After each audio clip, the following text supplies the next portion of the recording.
Olá. Não?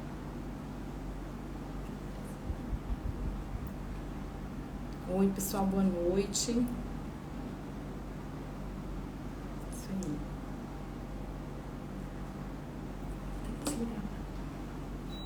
Boa noite, vamos entrando. Tô esperando o pessoal ir entrando aí pra gente poder começar o nosso bate-papo.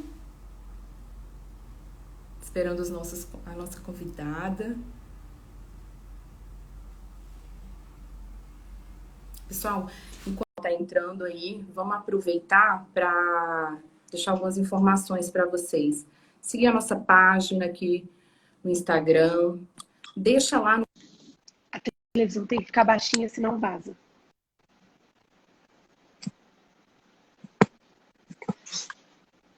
Instagram. Deixa lá. A televisão tem que ficar baixinha, senão vaza. Pois é, meu áudio tá vazando. Oi, Pri. Pessoal que está entrando Oi, aí, tudo bom? Então, tudo vai bom? deixando lá, esperando o nosso chefe Fabiano entrar, que ele quer dar uma palavrinha com todo mundo antes da gente começar o nosso bate-papo, Pri. Deixa eu ver se ele conseguiu aqui. Estamos aguardando ele aí. Eu vou pedir uma ajuda para vocês que estão entrando aí. O IC acontece em agosto. Eu estou numa super campanha aí de uma mesa só para terapia nutricional e o paciente renal. Então, vocês me ajudem, já vão deixando aí quais os temas que vocês gostariam de ver, de abordar lá no IC, que vocês gostariam de ver.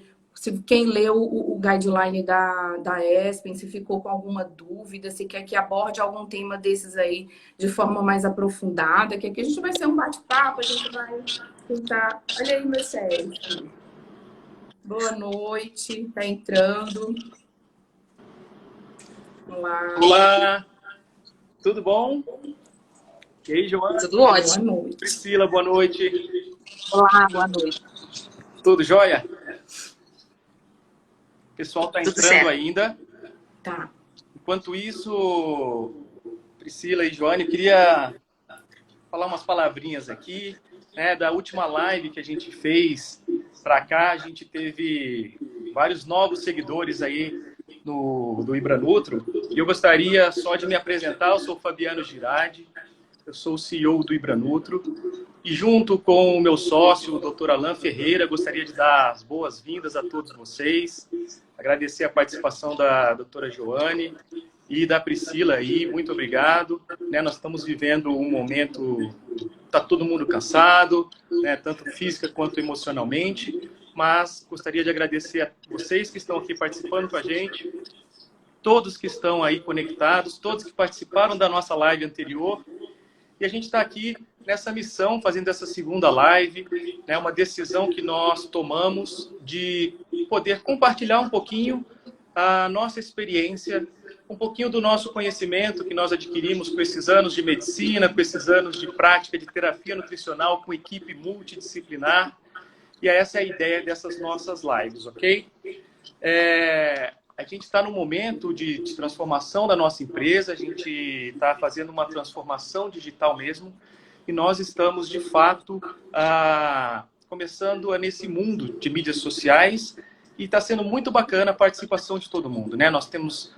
Estamos aprendendo bastante com todo mundo, temos recebido bastante mensagens, bastante directs aí, bastante e-mail, e isso nos incentiva a fazer esses eventos como essa live de hoje, ok?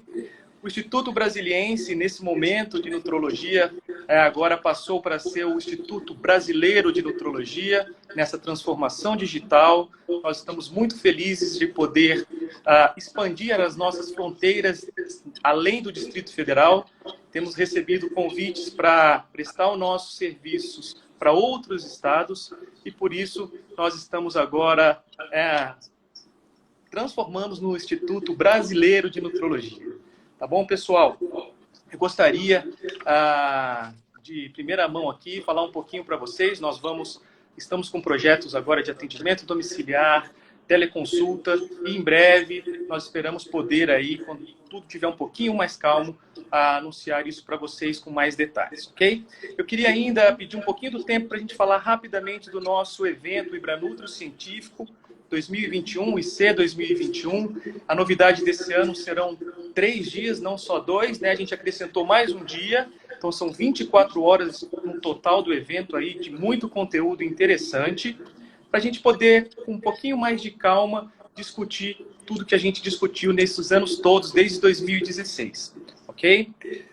Lembrando que a gente faz esse evento aí desde o ano passado, e esse ano a gente manteve a decisão de fazer a inscrição para quem quiser acompanhar o evento online, é gratuita, e quem quiser fazer inscrição premium para poder assistir mais de uma vez ou não tiver disponível naquele momento durante 90 dias, pode fazer a inscrição premium, certo? Nós já temos aí, gostaríamos de agradecer os patrocinadores que já confirmaram as parcerias de sempre, a Fresenius, a Abbott, a Danone, a Cardinal, e nós já temos mais de 3.400 inscritos, né? Estamos aí, Brasília liderando, São Paulo bem junto aqui da gente, Rio de Janeiro, Goiânia e Minas Gerais. Muito obrigado a todos que estão se inscrevendo aí pela nossa confiança. Pessoal, eu gostaria então de apresentar a Priscila Barreto, Priscila Alves Barreto, é a nossa convidada aqui de hoje, junto com a doutora Joane. A doutora Joane é médica do nosso serviço, a Priscila vai fazer a apresentação formal, mas ela é uma grande amiga, nos conhecemos aí, né, durante as terapias intensivas. Ela é nefrologista e enquanto ela via os pacientes, fazia a rotina dos pacientes com insuficiência renal, disfunções renais, os pacientes que estavam também em diálise no hospital, a gente estava passando ali o suporte nutricional, né? E ela tirando proteína, a gente tentando dar proteína, ela falava que a gente viu o cocô, a gente falava que ela viu o xixi, e assim a gente foi se conhecendo e ela se apaixonou também na terapia nutricional e está há 5 anos aí com a gente, trabalhando no Ibranutro e contribuindo aí com todo o conhecimento dela. A Priscila é nutricionista coordenadora do Departamento de Nutrição da Sotierge, é membro do Comitê de Nutrição da nossa querida sociedade aí, a Braskem, é especialista em nutrição parenteral e enteral, em nutrição clínica e em terapia nutricional. E tá aí, né, Priscila, trabalhando, defendendo essa bandeira. Esteve essa semana aí ajudando na cobertura do Aspen, junto no evento da Braskem. Parabéns. E eu não quero mais tomar o tempo de vocês. Vou passar, então, a palavra à Priscila para apresentar e conversar esse bate-papo que a gente espera muito aprender com vocês, pessoal. Talvez não consigamos, né, é praticamente impossível responder as perguntas, mas um compromisso meu, do Alan, da Joane, da nossa equipe, e se a Priscila também puder, depois a gente vai respondendo o que não der tempo, tá bom? Uma ótima live para todos aí. Muito obrigado, pessoal. Obrigada, boa noite. Claro, com certeza, a gente vai respondendo.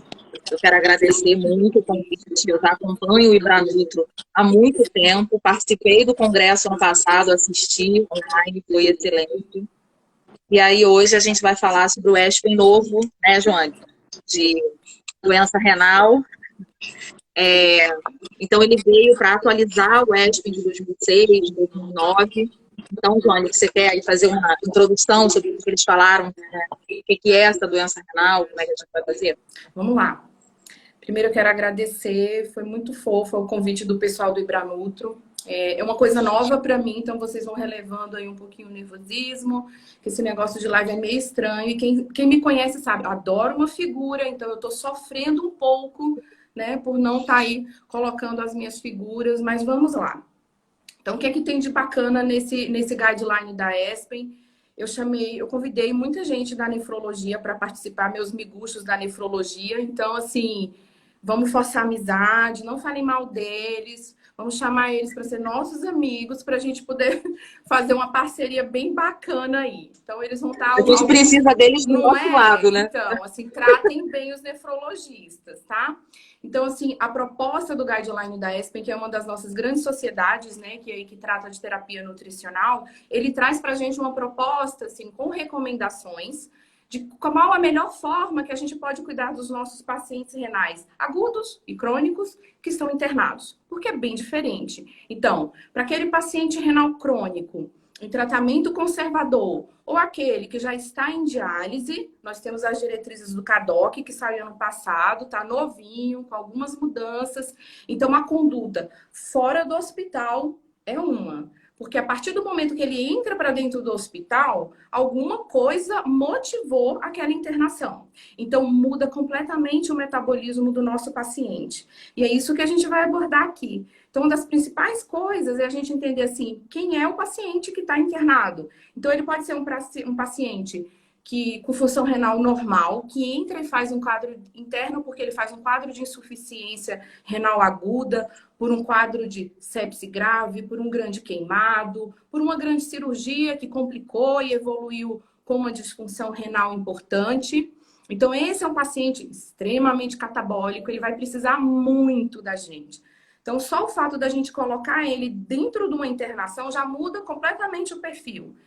Mas ainda tem mais, né? Esse é um paciente extremamente catabólico. Mas será que todo renal agudo é igual? E aí, quando a gente pensa assim, eu internei uma disfunção renal importante, uma insuficiência renal aguda, secundária a uma glomerulonefrite crescentérica, a uma nefrotoxicidade por contraste ou por medicamentosa, uma pós-renal. Intuitivamente, a gente já vê que tem diferença daquele primeiro perfil que eu falei, né, do choque séptico, da sepse, do grande queimado. Então, metabolicamente, os dois são uma insuficiência renal aguda, mas a gente precisa analisar esses pacientes para a gente poder escolher bem a terapia nutricional dele. Da mesma forma, o renal crônico, que estava lá do lado de fora, sendo tratado bonitinho, acompanhado por uma nutricionista, guiando as metas conforme lá o CADOC, ou o renal crônico já em terapia dialítica, também que está sendo orientado pelo CADOC, acontece alguma coisa e esse paciente interna. Ele infectou, ele vai fazer uma cirurgia, ou ele teve Covid. Então, você entende que nesse momento ele está completamente diferente do que ele estava lá fora e da recomendação proteica que estava lá fora, muda tudo, ele entra num outro patamar. Então, o objetivo da ESPEN é justamente esse, a gente acessar a melhor forma de abordar esses vários tipos de pacientes. Isso vai ser mais importante quando a gente for falar lá na frente de proteína, né, Pri?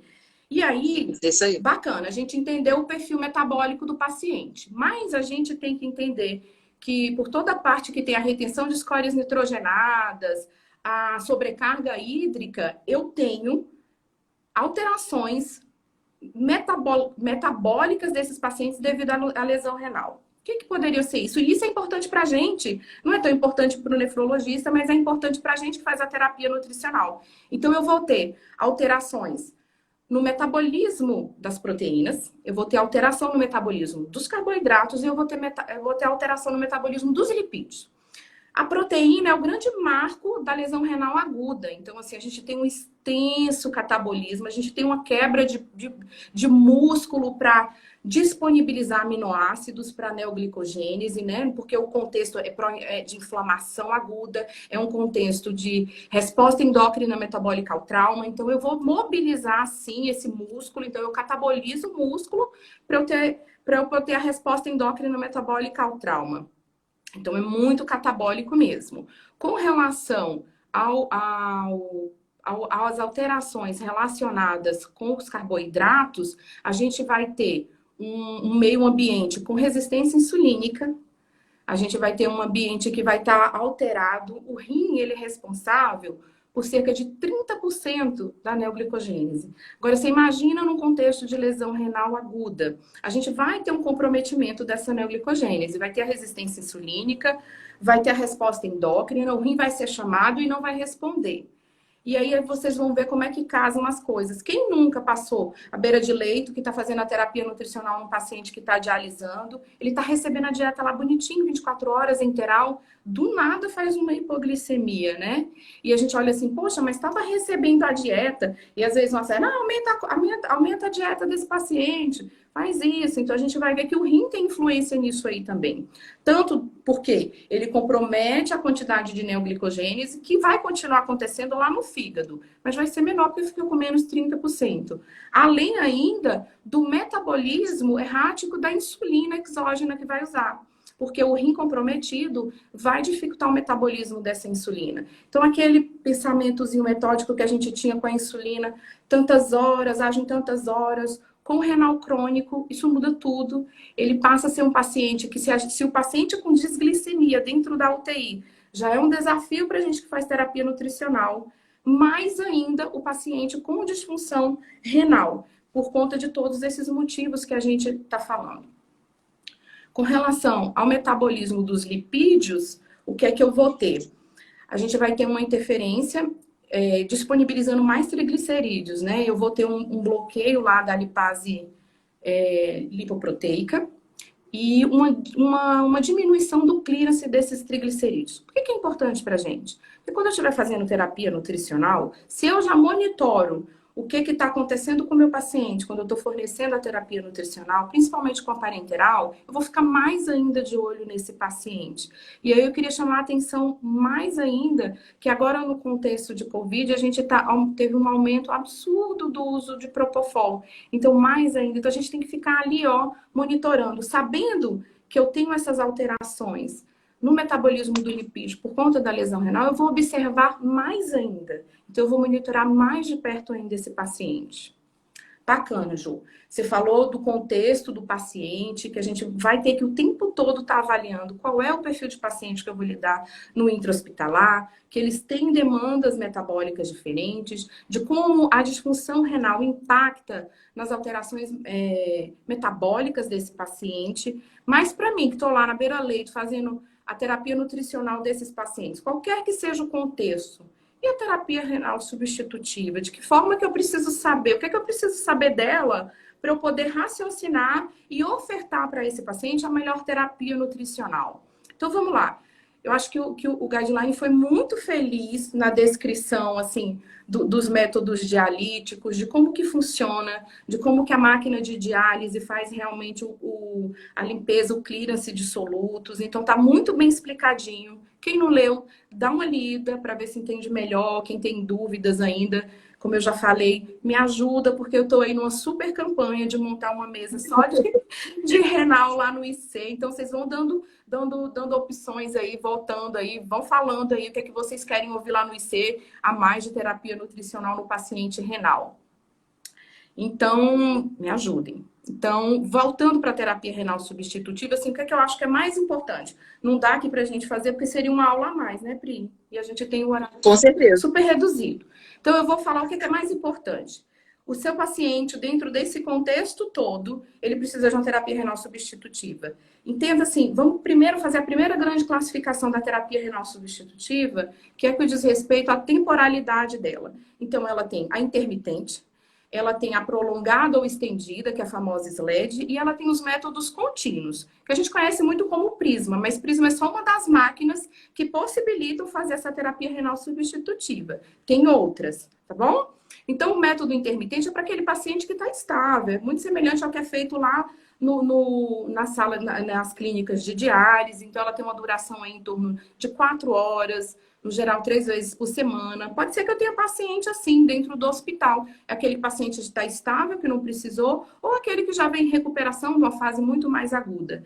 Mas a gente vai lidar com situações muito mais graves dentro do hospital. Então, aquele paciente que está instável, que ele está com sobrecarga de fluido, e aí fazer uma diálise em que eu preciso às vezes tirar 3, 4 litros de um paciente, não dá para fazer em 4 horas.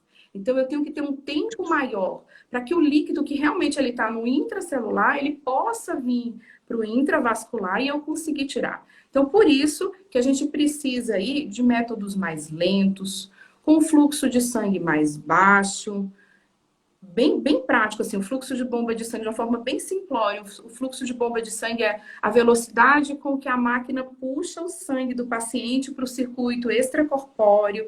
Então, da intermitente para prolongada e para contínua, eu consigo diminuir essa velocidade, ou seja, eu instabilizo menos o paciente. Então, essas são as grandes vantagens aí dos métodos estendidos e contínuos. Então, todos eles, quando a gente estiver discutindo lá a proteína, todos eles têm um potencial de perder aminoácidos, todas as 3. Obviamente que mais nas estendidas e nas contínuas. Isso a gente fala depois. Mas aí, o que é que eu quero? beira-leito, tô lá com... O que é que eu vou precisar saber naquele momento que vai interferir na minha escolha? Porque eu tenho que descer e fazer a prescrição do paciente. Você vai chegar no nefrologista ou na equipe de enfermagem que está fazendo terapia renal substitutiva. Aí o método contínuo ou prolongado, tá? E vai perguntar, tá anticoagulando com citrato? Olha que chique você, né? Tá anticoagulando com citrato? Aí a pessoa vai te olhar assim, o que que essa pessoa quer saber se tá anticoagulando com citrato? Mas ele vai te responder, tô. E aí você pergunta, qual o tipo de citrato? É o ACD ou é o trissódico? E aí eu já vou responder, porque isso já vai facilitar o raciocínio da gente mais para frente. No geral, aqui no Brasil, a gente usa o citrato trissódico a 4%, tá? O ACD é uma solução que ele tem lá tanto o ácido cítrico, o citrato trissódico e glicose. Então, ele vai interferir nos comentários lá mais para frente. Mas guarda essa informação. Aqui no Brasil, eu andei conversando com o pessoal da nefrologia. Eu acho que basicamente a USP é que usa o ACD. Então, no geral, o que a gente vai estar lidando é com o citrato trissódico a 4%. O impacto dele é menor do que o ACD em termos de quando a gente for falar das energias não nutricionais, se a gente vai contabilizar ou não. Tá bom? Então, quais são as perguntas que eu vou fazer para o pessoal da diálise? Tá usando citrato? E confirma, qual tipo de citrato? O que é mais importante? Ah, João, mas eu vi lá que tem um negócio sobre lactato. Então, o lactato é uma das opções de solução tampão para a realização da diálise. Então, a diálise, ela usa lá tanto o lactato quanto o bicarbonato. Na minha época, assim, fica parecendo uma coisa bem antiga, né? Mas eu cheguei a usar lactato. Mas hoje em dia, praticamente no Brasil, eles não usam lactato. No Brasil, a gente tem umas bolsas de soluções eletrolíticas que são baixinhas e o que acrescenta aqui o tampão é o bicarbonato. Então, praticamente não usa lactato. Mas eu sou muito curiosa e fui ler uns trabalhos antigos. E aí, nos trabalhos antigos, ele ainda se refere como lactato, porque ele também é uma das substâncias que podem agregar quilocalorias não nutricionais que eu não posso estar contabilizando. Mas, em tese, a gente não vai ter que lidar com ela, porque aqui no Brasil a gente praticamente não usa mais. Então, o que a gente vai se preocupar mesmo vai ser com o citrato e se tem glicose ou não no dialisato ou na solução de reposição, tá bom? Com relação àquela sopa de letrinhas, tá bem explicadinho no guideline também, mas basicamente a sopa de letrinhas do final ali, se é hemodiálise, hemofiltração ou hemodiafiltração, são as diferenças no que diz respeito a quais são os mecanismos físicos que a máquina vai estar utilizando para retirada de solutos. Então, quando eu digo hemodiálise, o principal mecanismo físico que vai estar envolvido aí é a... Meu Deus, perdi a palavra. Peraí, que já vai voltar.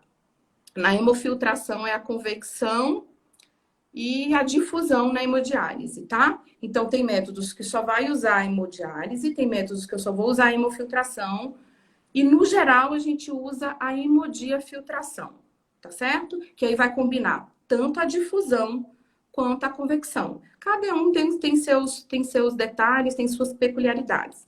Ai, Jô, fiquei muito curiosa a respeito disso. Pede uma mesa no IC para a gente aprofundar mais na terapia renal substitutiva, que vai ser um prazer, de repente, estar falando lá, tá? Então, a gente viu o perfil, a gama de pacientes que podem ter, o tipo de internação que ele pode ter, o que motivou essa internação, a demanda metabólica, falamos das alterações e da terapia renal substitutiva. E aí agora, Pri, eu vou te pedir uma ajuda, já que a gente já internou esse paciente, já viu o que é que ele pode complicar ali. Como que eu vou avaliar esse paciente, Pri? Que ferramentas que eu posso utilizar para fazer a triagem, para fazer uma avaliação adequada desse paciente? Está com você. Gente, depois da ajuda é difícil, né? Porque, assim, maravilhosa falando. Então, esse paciente internou, o que diz a diretriz? Que a gente deve fazer a triagem nutricional, né? Ela explicou aí toda essa catástrofe metabólica que acontece no paciente, o quanto esse doente é catabólico. Então, que a gente deve triar os pacientes que internam. Eles não fecharam na recomendação qual é a triagem que a gente vai usar. Se a gente vai usar NRS, se a gente vai usar MUST, qual vai ser a triagem nutricional. O que ele colocou façam a triagem nutricional de todos os pacientes que internam, porque são pacientes potencialmente de risco para desnutrição por toda essa catástrofe metabólica aí que você acabou de falar. Eles citaram uma ferramenta nova, que é Renal Ainut. Eu até fui no artigo dessa ferramenta para ver, né, como ela foi publicada em 2019, é específica para doente renal, é uma triagem específica para paciente renal. Eles colocaram como uma sugestão interessante para a gente usar, porque ela tem algumas especificidades ali do doente renal, né, se usa ele usa peso seco, então considera o peso da diálise. Então é interessante, mas eles não fecharam nenhuma triagem nutricional, nenhuma ferramenta específica. Eles falaram, trie o paciente quando interno. O paciente está em risco nutricional, ele tem que ter avaliação nutricional. E aí eles também não colocou qual é a avaliação nutricional que a gente tem que fazer, mas que a composição corporal ela é ainda mais importante do que a gente fazer antropometria. Então, a gente avaliar a composição corporal do paciente é até mais importante. Então, a gente tem que arrumar uma maneira de avaliar a quantidade de massa muscular.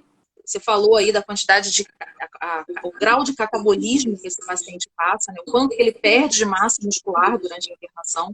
Então, ele citou DEXA, cita tomografia, não são coisas aí tão palpáveis para a gente avaliar, mas ele colocou que talvez a gente deva colocar mais na nossa prática o ultrassom para avaliar massa muscular do paciente e essa perda durante a internação. Ele fala que também a gente tem que avaliar a função, e aí coloca o handgrip como uma opção, e é uma opção mais simples realmente para a gente fazer, dá para a gente instituir isso, né, nos nossos hospitais. Então, acho que é válido a gente avaliar o doente como um todo. Criar risco, fazer avaliação nutricional, avaliar a composição corporal e a funcionalidade desse doente. Legal. Eu tô vendo que tem vários amiguchos meus da nefrologia entrando aqui, viu, Pri? Tô tão feliz. Mas eu vou falar... Fala pra gente agora, Pri, assim, até pra eles que não entendem muito bem, assim... O que eu vou usar de via, o que eu uso, né, como ferramenta para fazer a terapia nutricional do paciente, qual a via, tem espaço para fórmulas específicas nesse momento ou não tem necessidade? O que o Guideline trouxe para a gente nesse sentido aí, de terapia nutricional? O que ele coloca é o seguinte, quando o paciente está internado na enfermaria, a gente tem que monitorar para ver em que momento essa terapia nutricional vai precisar ser instituída. Mas se esse paciente internar na UTI, aí eles colocam o que já foi dito no ESPIN de paciente crítico. Passou de 48 horas de internação, a gente tem que instituir algum tipo de terapia nutricional. Né? Claro que assim, eles colocam que a via oral é a nossa via de primeira escolha, sempre que for possível a gente tentar a via oral do paciente. Se esse paciente cursa com baixa aceitação, para a gente colocar o suplemento nutricional desse paciente. Se ele cursar com menos de 70% da aceitação da dieta, que a gente faça alguma outra terapia nutricional. Então, ou enteral, ou parenteral, ou uma combinação enteral com parenteral, que a gente seja sempre precoce na nossa instituição de terapia para esse tipo de doente, né? 24 a 48 horas que a gente institua algum tipo de terapia nutricional. Agora, em relação à fórmula específica, se a gente usa algum tipo daquela fórmula especializada para doente renal, né, quando ele é interno, eu achei até interessante que eles falam assim, a nossa escolha, ela tem que ser baseada em caloria e proteína. Essa é a nossa primeira visão. Mas se esse doente renal ele estiver cursando com distúrbio eletrolítico, aí vale a gente pensar numa forma especializada. Ela tem um balanço aí de eletrólitos mais fino para o doente renal, né? Tem uma menor quantidade de sódio, potássio, fósforo. Então, seria uma escolha para a gente pensar quando o paciente cursa com um distúrbio eletrolítico. Como eu falei de via de alimentação, eu falei de enteral, né? Falei de parenteral e tudo, eu acho que uma dúvida que sempre surge é se a gente... O que a gente fala sobre nutrição parenteral intradialítica? Então, explorar aí a Jo sobre nutrição parenteral intradialítica. Vamos lá. Então, eu só vou conectar um pouquinho o pessoal, assim, da nefrologia que está entrando, assim, da importância da terapia nutricional para qualquer paciente, assim, porque eles também são o pessoal é muito preocupado com os pacientes, só que eles estão muito voltados para a terapia renal. E assim, como que é importante, depois que eu entrei para esse mundo, é que a gente vê assim, os resultados de impacto em mortalidade, de sobrevivência, de recuperação. Agora, nessa era com Covid, a gente tem que pensar muito Como que eu vou recuperar esse paciente depois que ele passa aquela fase mais crítica? Eu costumo brincar lá à beira-leito com as nutricionistas. Eu falo, gente, agora é a nossa vez. É terapia nutricional e fisioterapia. É a parte de reabilitação.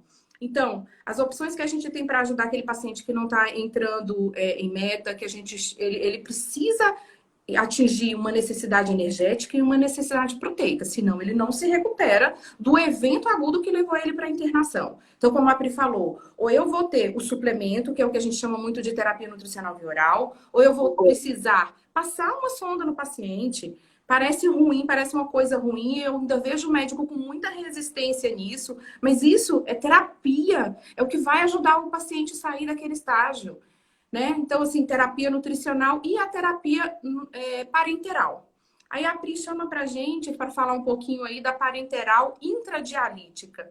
Eu confesso, Pri, que eu vou falar mais a respeito da terapia parenteral intradialítica dentro da nutrologia. Na nefrologia não é uma coisa que a gente fale muito, mas é bem interessante a gente pensar nela. Da mesma forma que a gente enxerga uma parenteral suplementar dentro de um hospital, a gente enxerga ela como uma opção para aquele paciente estável, que está fazendo uma hemodiálise intermitente, ou seja, aquela em torno de 4 horas, porque a proposta dessa parenteral é, por exemplo, um paciente que eu indiquei o suplemento, mas ele não está tolerando, ele não gosta, eu já tentei de todas as formas, ele está está desnutrido, eu preciso fazer terapia nutricional com ele. Então, a parenteral intradialítica, vou falar já do acesso. A parenteral intradialítica, ela entra como uma opção, como uma ferramenta a mais para aquele paciente que não está conseguindo fazer a terapia nutricional via oral, ou não está tolerando, ou mesmo a interal. Às vezes eu tenho algumas intolerâncias ali.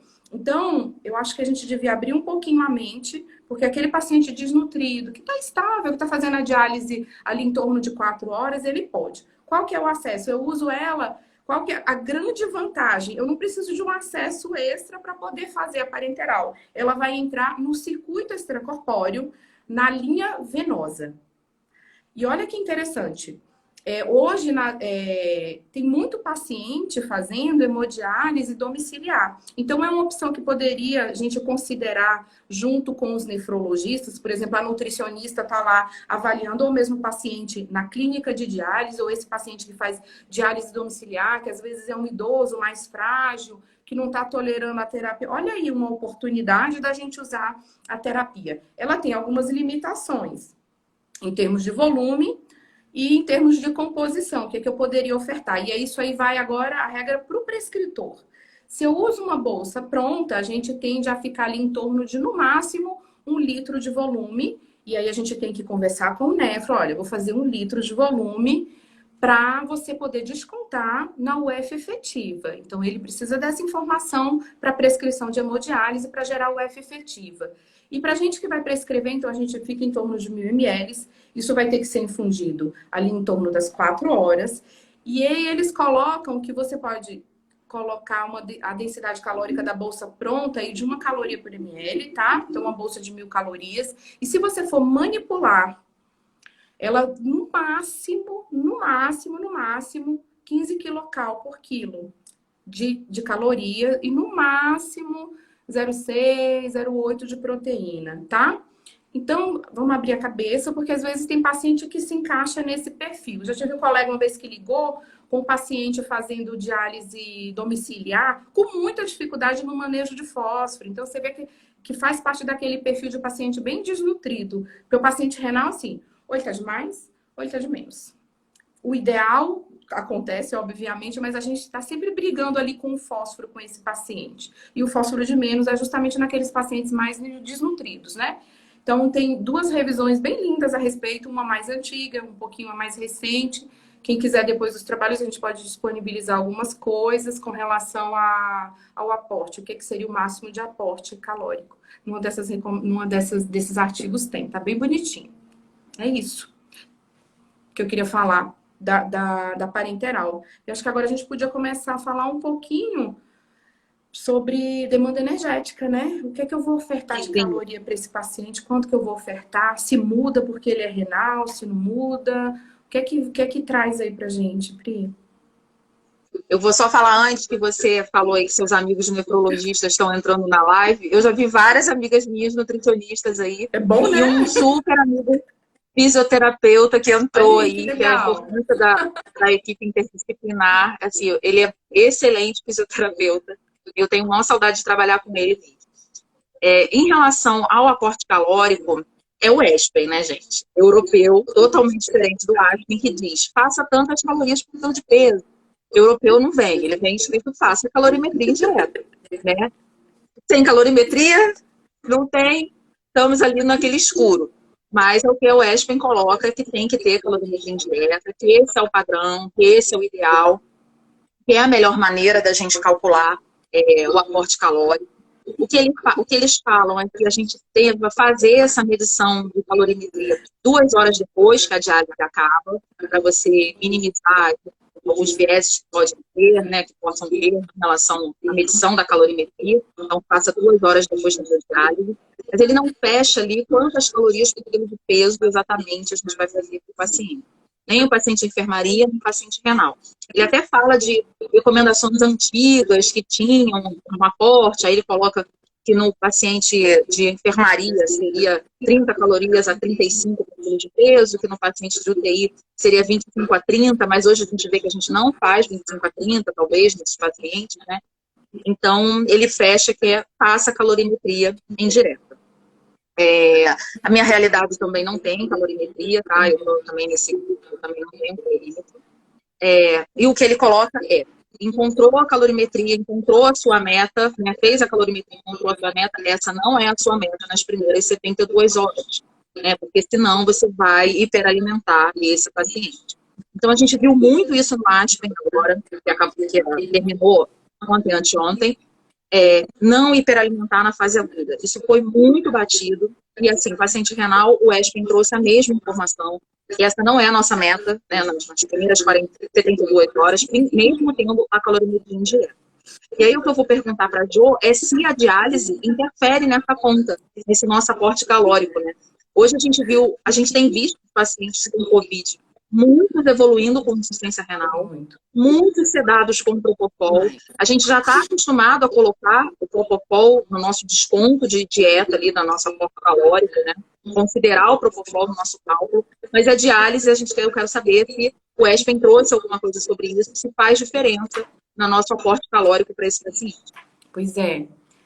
Só pegando um gancho, assim, o Covid, ele trouxe uma demanda para nefrologia, que é uma coisa absurda, assim.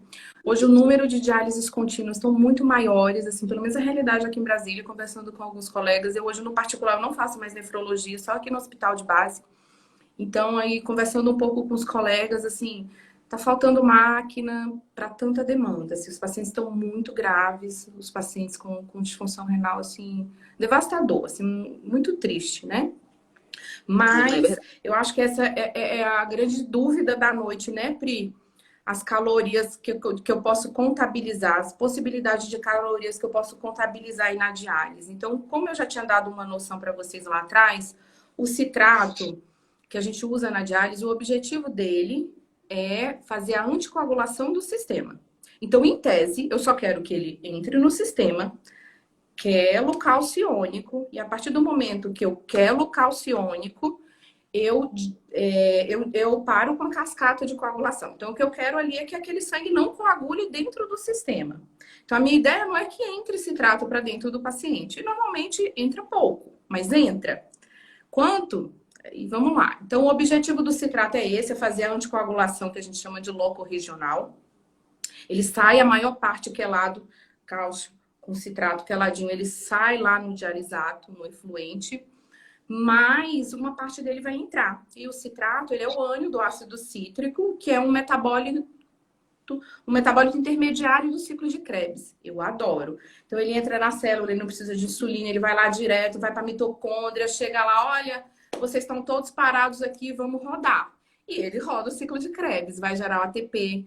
O citrato dentro do organismo, ele é metabolizado no fígado, no rim, né? E ele vai gerar uma carga extra de bicarbonato. Então, o pessoal da nefro também utiliza ele aí, hoje em dia, como um auxiliar como de tamponamento para melhorar as questões de acidose. Então, ele vem agregar isso aí também, tá? Mas ele tem um potencial calórico, sim. Quanto que é? Quanto que eu vou contar as mitocôndrias, Carlos Álvaro? É ela mesma, adoro. E olha só, deixa eu te falar mais. No ESP não foi, Pri? Foi super falado de mitocôndria. Ela Gente, falou sabe de assim, eu mitocôndria, tô gente. vivendo para Desde a ver esse primeira momento, palestra. assim, eu tô vivendo para ver esse momento da mitocôndria Exato. sendo exaltada, assim.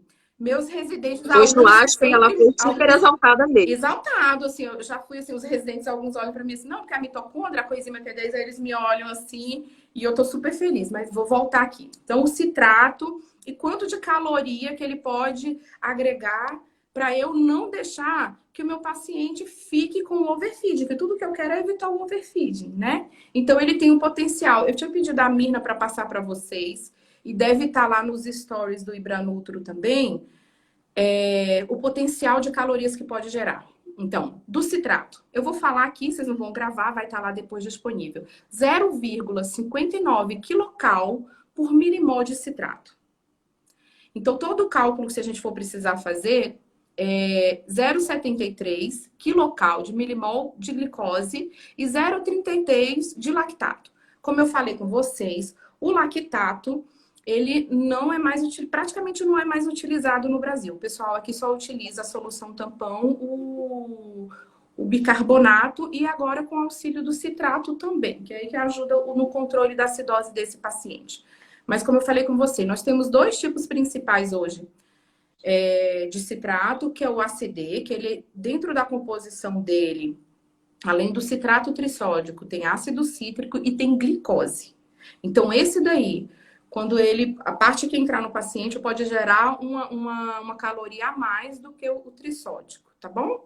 Aí ele também tem lá dizendo a composição de todos. Ah, Jô, então já sei. Eu vou lá, olho na máquina, quantos ml de lactato está sendo infundido, ou de citrato está sendo infundido e faço o cálculo? É simples assim? Não, não é simples assim. Porque nem tudo entra, como eu falei com você. Cerca de 60% vai ser desprezado. Então, quando eu falo, tem vários trabalhos tentando mostrar os cálculos, o que é. Nenhum ensina na ponta do lápis, eu posso disponibilizar depois, não é uma coisa muito simples. Mas, em tese, o que é que eu poderia resumir hoje, o que é que a gente faz? Se é o trissódico, ele vai gerar ali, a maioria dos trabalhos mostraram que o que ele gera de calorias é em torno de 100 a 200. Eu cheguei a ver um de 300 quilocalorias em 24 horas. Então, é esse número que eu me apego. Porque lá no guideline da ESPEN também você leu, ele não bate o martelo com nada. Ele falou, toma aí, ó. São tantas calorias. Sim, mas como é que eu vou saber o tanto que entrou? Olha só, o tanto de coisa que influencia na quantidade de citrato que pode ser ofertada do circuito extracorpóreo para dentro do paciente. O fluxo de bomba de sangue, o fluxo do dialisato, o fluxo de reposição, a porosidade do filtro, do tipo de capilar que eu estou usando. Então, se me perguntar, eu não sei te responder quanto que vai entrar. Então, hoje o que eu uso, sendo o trissódico, eu uso em torno de 100 a 200 quilocalorias. Pode até ser mais? Pode. Mas aí a gente observa o paciente. Uma das coisas que a gente percebe que está tendo um acúmulo maior do citrato trissódico no paciente é que ele tende a alcalose e tende a uma hipernatremia. Então, aí a gente pode dizer assim, poxa, deve estar entrando mais do que o normal. Então, eu vou botar ali uns 250, você vai vendo. Não tem um número exato. Então, eu ficaria com esse número. Com relação ao ACD, que é a solução que tem a glicose dentro da composição, que eu falei, como eu falei com vocês já, onde usa ele aqui no Brasil é lá na USP. Eu não sei se mais em algum outro lugar usa, mas acho que basicamente lá na USP. E aí eles falam em torno de umas 500 calorias quando o citrato é o ACD. Então, a gente não contabiliza lactato, que a gente não tem aqui no Brasil, praticamente não está usando. E a outra perguntinha que a gente deveria fazer é se vai ter glicose, porque algumas vezes pode ser necessário colocar glicose dentro da solução de reposição. E uma das causas é aquilo que a gente já falou. O rim que está disfuncionante, ele interfere na gliconeogênese. Então, o organismo perde 30% da capacidade da gliconeogênese. Então, pode ser que e vai saindo na diálise também, né? Então, vai saindo glicose na diálise também. Então, sim, resumindo, eu posso contabilizar o citrato trisódico, sim, e eu geralmente uso esses valores. Tem fórmulas, Gente, né? É por aí. eu Tem acho a que isso, assim, 200 e 500, mas é bem assim, bem empírico. Pode ir atrás dos trabalhos. Para fazer os cálculos, eles fazem um cálculo de... Como é que eles chamam? De fluxo fracional. Então, entra algumas coisas aí. Mas acho que assim fica eu fácil, acho né? que isso só, eu acho assim, que isso só reforça a ideia de que a gente não está ali fazendo dieta, Não, né? Não é uma não é dietinha. A perfeito. gente faz terapia nutricional. Assim como é terapia medicamentosa, é terapia nutricional. Se a gente erra a dose, o resultado é influenciado, né? A gente pode levar a pior desfecho, né? Então, se a gente faz uma dose em excesso, ou se a gente faz uma dose subdose, tudo isso leva a piores desfechos do paciente. Então, eu acho, olha, o tamanho da complexidade do que a gente está falando, né? Em relação ao aporte proteico, eu acho que tem que ser a nefrologista aí para responder, para a gente trazer para o nosso lado aí, os nefros, que a gente precisa dar proteína para os doentes, né? Eu vou Faz a perguntar, então, pergunta. qual é o impacto da diálise em relação ao aporte proteico? A pergunta que todo mundo sempre faz, né? Se a gente restringe ou não restringe, aquele paciente está internado na UTI, está piorando função renal, a gente restringe ou não restringe proteína para que esse paciente não entre em hemodiálise, a gente faz isso para evitar que esse paciente entre em hemodiálise ou não. Eu acho que a resposta tem que ser aí baseada na diretriz da nefrologista, para que todos entendam a terapia nutricional que a gente faz nesses pacientes catabólicos dentro da UTI. Com esse perfil de paciente, o que mais a gente vai mais pegar é isso mesmo, com a demanda metabólica muito alta, com catabolismo intenso, né? A diálise interfere? Interfere porque eu vou perder aminoácido, sim, eu vou perder peptídeo, eu vou perder proteína.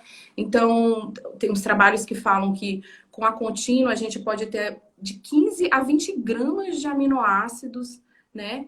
Com a prolongada de 5 a 10 gramas, é muita coisa quando a gente está falando de um paciente que está com uma demanda tão grande, né?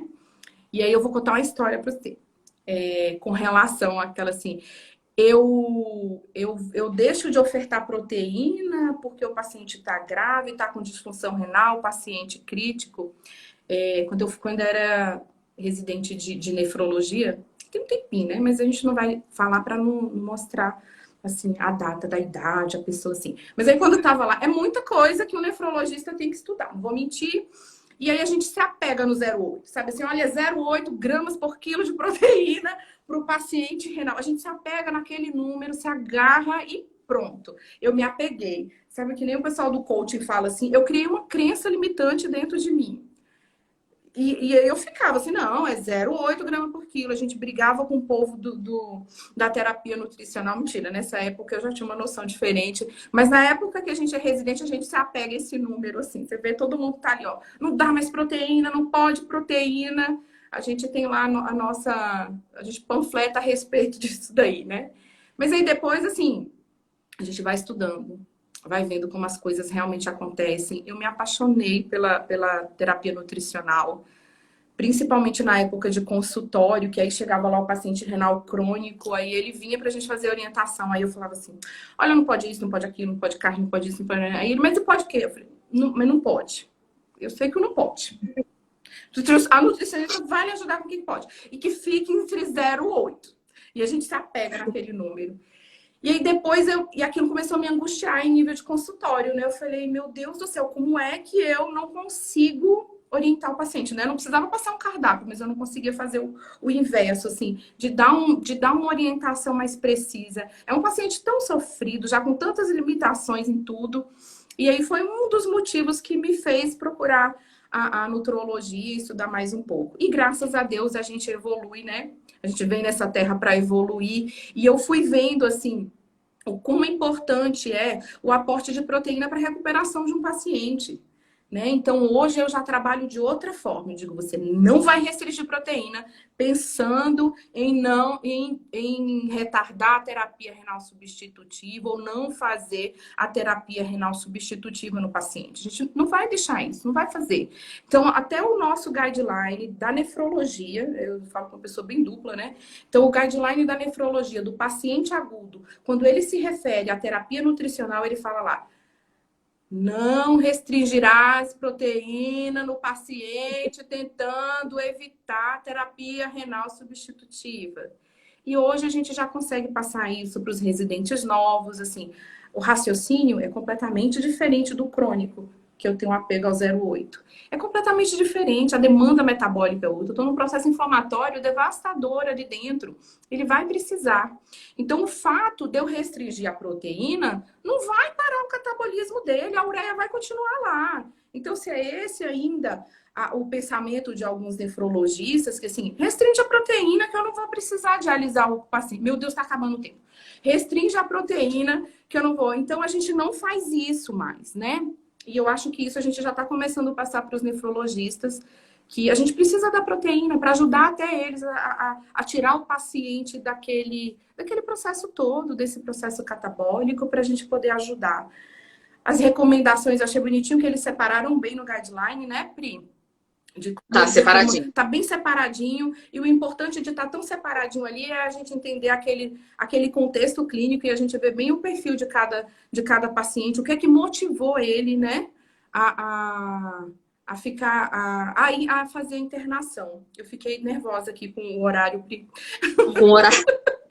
Não, eu acho que eu vou só reforçar aqui um ponto, porque ele coloca o doente conservador quando ele interna, né? O paciente é renal conservador e ele interna. Então, ele faz em casa aquela restrição de proteína e ele chega no hospital e o que a gente vai fazer? Se a gente vai fazer aquela prescrição de dieta com restrição proteica ou não.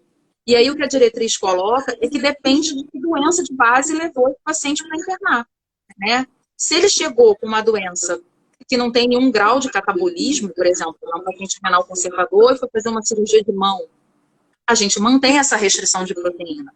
Mas se ele é um renal conservador e interno de uma doença que tenha um certo grau de catabolismo, essa restrição de proteína a gente não faria mais, né? Então, isso eu acho importante a gente reforçar. Eu vou só citar que eles reforçaram também, eles mantiveram aí a recomendação da gente não fazer glutamina nesses pacientes, né, que já é uma coisa desde o Redox, do Metaplus, que pacientes que fizeram glutamina tiveram piores resultados, então eles mantiveram isso de não fazer glutamina nesse paciente com insuficiência renal. E como tem pouco tempo, eu vou escolher pelo menos uma pergunta aqui para fazer. Eu vi aqui uma que passou, que alguém falou assim, excelente pergunta. Deixa eu ver se eu acho que era uma das últimas. O pessoal sabe aí qual que é a pergunta? Eu não vi. Eu vi aqui, acho que era Carlos, a pessoa que perguntou. Eu não vi. Tem aí a pergunta, pessoal? Aqui, ó. Pacientes que entram em pausa dialítica e estão recebendo doses mais altas de proteína, como 2 gramas por quilo de peso, por exemplo. Quando devemos colocar a considerar essa redução? Se você tem aí alguma orientação ou dica, quando eles pausam a diálise. Acho que é por isso que é nesse momento que a conversa tem que ser bem ali junto com o nefrologista, né? Eu acho assim, o paciente já passou daquela fase mais crítica da doença, já está recuperando, está começando a aumentar a diurese. Eu acho que a gente pode, assim, acho que a recomendação do ESPEN está 1,7 para a gente abaixando para 1,5. E você vai tateando o paciente, ajuda o nefrologista com isso aí nesse momento. Se o paciente começar subindo ureia, mesmo você tendo regredido a proteína, isso é uma opinião pessoal, tá? Ele coloca lá especificamente o que fazer com esse paciente lá no guideline. Aquele paciente assim já não tá mais crítico, ele é agudo, mas não tá mais crítico e não tá precisando de terapia renal substitutiva. Tem lá. Então o que a gente faz? Eu acho que nesse momento eu regrido um pouquinho, fico ali em 1,5, vou observando e a gente vai vendo o que de impacto tá tendo. Tá aumentando a ureia? Tá ficando mais acidótico, tá tendo repercussão. E aí é o que vai prevalecer é a sua avaliação diária, a conversa com o nefrologista para vocês estarem ali juntinho. Assim, olha, eu diminuí a proteína, não resolveu, ele continua hipercatabólico, ele continua aumentando a ureia. Opa, então vou voltar para diálise e aí a gente volta com a proteína pro ponto de terapia renal substitutiva, né? Eu acho que é interessante que o guideline até coloca que a gente faça a restrição, mas que a gente ainda mantenha pelo menos 1,5 de proteína para ele, considerando que ele é catabólico, né? Então, eu acho que isso é super importante. Que a gente... Eu acho que eu vou despedir aqui antes que a gente seja derrubado aqui no Instagram. Assim, obrigada pela ajuda. Você aí já super know-how de live, assim, a primeirinha. Obrigada mesmo, assim, pelas dicas. Assim, não, você foi maravilhosa. Foi ótimo, tá? Valeu a pena. Eu adorei, 3 litros de agradecer chá o de convite. camomila, foi muito bom. Obrigada, foi ótimo. Obrigada mesmo. Estamos esperando você aqui para uma visita, viu? Gente, vocês tinham que ter visto os bastidores disso, o pré-live, né? Foi muito bom também, a pré-live. Então, agradecer o convite, eu fiquei super feliz de ser convidada pelo Ibranutro. Então, dá boa noite aí para todo mundo. Vão ter próximas lives, vai ter o congresso, né, online, disponível aí para todo mundo. Então, se inscrevam, participem. Obrigada. Agradecer a parceria com vocês, foi maravilhoso participar e fazer essa dobradinha contigo. Então, dá boa noite aí para todo mundo que participou, que acompanhou a gente, né? Em mais uma live, essa nossa vida online. Então, agradecer aí a participação de todos. Obrigadão mesmo. Pessoal, obrigada a todo mundo que participou. O objetivo era esse mesmo, a gente fazer um bate-papo, jogar um pouquinho com o que o Guideline trouxe para a gente de informações. Foi muito legal. Se inscrevam lá. Deixa o e-mail de vocês aí no direct, porque vai ser sorteado uma inscrição premium, que vai dar a possibilidade de vocês assistirem com mais tranquilidade todas as palestras do IC. Vai estar muito bom, tenho certeza. E vocês me ajudem aí. Peçam aí temas de terapia renal e nefro para eles poderem fazer uma mesa. Eu estou numa super campanha com a diretoria, eles nem sabiam que eu estou nesse golpe todo, mas me ajudem aí para a gente ter essa mesa lá no IC. As inscrições já estão abertas, mesmo que você não ganhe a inscrição prêmio amanhã, faça a inscrição, vai ser de 12 e 13 de agosto e a gente conta com vocês. Pessoal, um cheiro no coração de vocês. Obrigada. Boa noite, pessoal. Boa noite.